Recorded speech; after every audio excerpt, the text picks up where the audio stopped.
Bien-aimés frères et sœurs en Jésus, la grâce, la paix et la miséricorde nous sont données de la part de Dieu le Père et de Jésus-Christ, son Fils, notre Sauveur. Amen. Pour notre méditation de ce jour, nous allons lire dans la première épître de Paul aux Corinthiens, au chapitre 6, les versets 18 à 20. Mais avant la lecture, nous allons chanter à la gloire de notre Dieu le cantique « Le Seigneur m'aime ». Dans Chant de victoire, c'est le 302. Le Seigneur m'aime, bonheur suprême, le Seigneur m'aime, il est amour. Je redirai toujours, le Seigneur m'aime, le Seigneur m'aime, il est amour. Dans la misère la plus amère, dans la misère, j'étais plongé. Je redirai toujours, le Seigneur m'aime, le Seigneur m'aime, il est amour. Dans la souffrance sans espérance, dans la souffrance, je gémissais.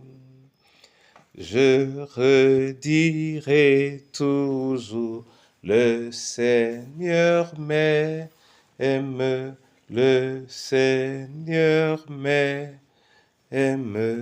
il est amour. Alléluia. Je vous encourage à achever ce cantique, c'est-à-dire à le chanter jusqu'à la fin. 1 Corinthiens 6, 18 à 20. Là, il est écrit « Fuyez l'impudicité. Quelque autre péché qu'un homme commette, ce péché est hors du corps.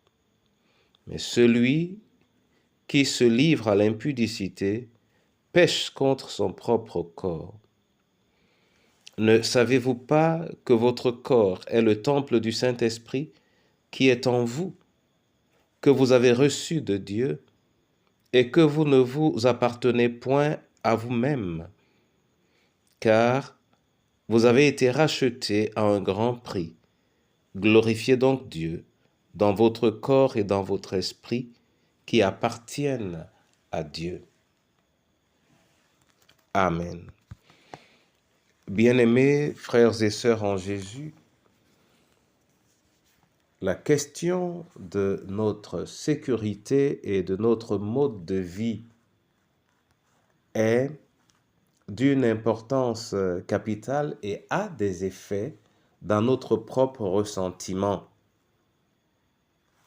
Par exemple, cette parole nous recommande de fuir l'impudicité et nous rappelle que notre corps est le temple de Dieu, le temple du Saint-Esprit, que nous ne nous appartenons pas à nous-mêmes, mais que nous appartenons à Dieu. Mais alors, pourquoi est-ce que dans notre vie, et parfois au sein de nos communautés, on rencontre autant de comportements peu élogieux? Nous pensons que la raison est simple. Premièrement, dans nos communautés, on ne se soucie guère véritablement de cette part morale de notre appartenance chrétienne, de notre identité chrétienne. plus encore, on ne regarde pas non plus quelles sont les ressources spirituelles qui pourraient nous aider à sauver les meubles. En effet, la parole de Dieu nous dit que c'est ceux qui ont reçu le Seigneur Jésus qui ont le pouvoir de devenir enfants de Dieu, c'est-à-dire qu'ils deviennent capables de plaire à Dieu. Mais nous ne nous soucions plus autant que ça de recevoir le Seigneur Jésus, le connaître, savoir qu'il existe, ou solliciter son aide, c'est une chose, mais le recevoir veut dire que il est non seulement notre Sauveur, mais il est aussi notre Seigneur, c'est-à-dire celui qui nous guide, celui qui nous oriente, celui qui nous conduit. Et une question pourrait se poser. Croyons-nous que nous sommes chrétiens? Croyons-nous que nous sommes chrétiens? Le sommes-nous seulement parce que nous espérons le salut? Ne le devons-nous pas aussi au fait que nous nous laissons guider par Jésus? Mon frère et ma sœur, que cette parole nous pousse à la réflexion et surtout qu'elle nous aide en gardant la joie d'appartenir à Christ, qu'elle nous aide à nous interroger et à nous relever. Dieu nous aime, nous l'avons chanté, et il est prêt à faire de nous ce qu'il a promis. Amen. Père éternel, je te bénis et je te rends grâce pour ton amour à notre égard. Je te bénis également pour cette main tendue. Nous ouvrons les nôtres et nous ouvrons nos cœurs pour te recevoir, Jésus. Conduis-nous et dirige-nous.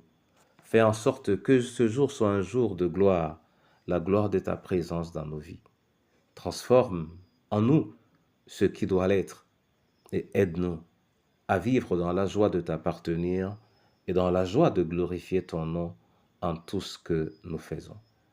Sois élevé, sois magnifié, toi qui prends soin des veuves et des orphelins, toi qui as soin de nos familles et qui regardes constamment de ton regard favorable l'Église qui a été fondée au prix du sang de l'agneau. Amen.